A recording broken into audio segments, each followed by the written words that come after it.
बहुत ज़माना पहले एक नेक और इबादत गुजार खातून थी जिनका नाम मरियम था। वो दिन रात अल्लाह की याद में रहती थी, नमाज रोज़ा और नेक अमाल में मशगूल रहती थी। लोग उनकी पाकीज़गी की मिसाल देते थे, लेकिन अल्लाह ताला ने उनके लिए एक बड़ी आजमाइश मुकद्दर कर रखी थी। एक दिन अल्लाह के फरिश्ते ने आकर कहा, मरियम, अल्लाह ने तुम्हें एक बेटे की खुशखबरी दी है। मरियम हैरान रह गई और बोली, मेरे पास तो कोई मर्द नहीं आया, ये कैसे मुमकिन है? फरिश्ते ने जवाब दिया, ये अल्लाह का हुक्म है। जब वो किसी चीज का इरादा करता है तो सिर्फ कहता है हो जा, और वो हो जाती है। वक्त गुजरता गया और मरियम के पेट में बच्चा पलने लगा। वो परेशान रहती थी कि लोग क्या कहेंगे, मगर अल्लाह ने उन्हें सब्र और हिम्मत दी। जब हजरत ईसा की पैदाइश का वक्त करीब आया तो वो शहर से दूर एक सुनसान मकाम पर जा पहुंची। वहां एक सूखे खजूर के दरख्त के नीचे बैठ गई।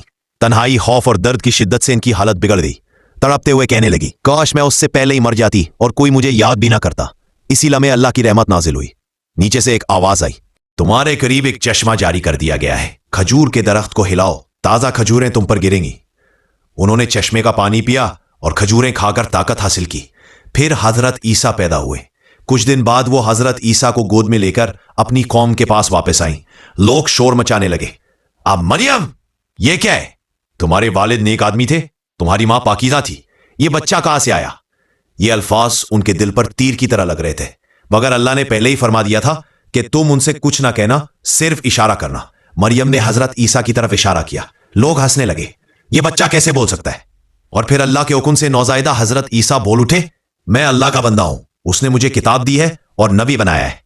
यह सुनकर सब लोग कांप गए। जिनको मरियम पर शक था वो हैरान रह गए कि एक नौज़ायदा हजरत ईसा अपनी मां की पाकीज़गी का कैसे सबूत दे रहे हैं।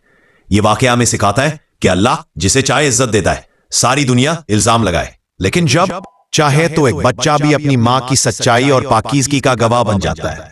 असल सहारा सिर्फ अल्लाह है।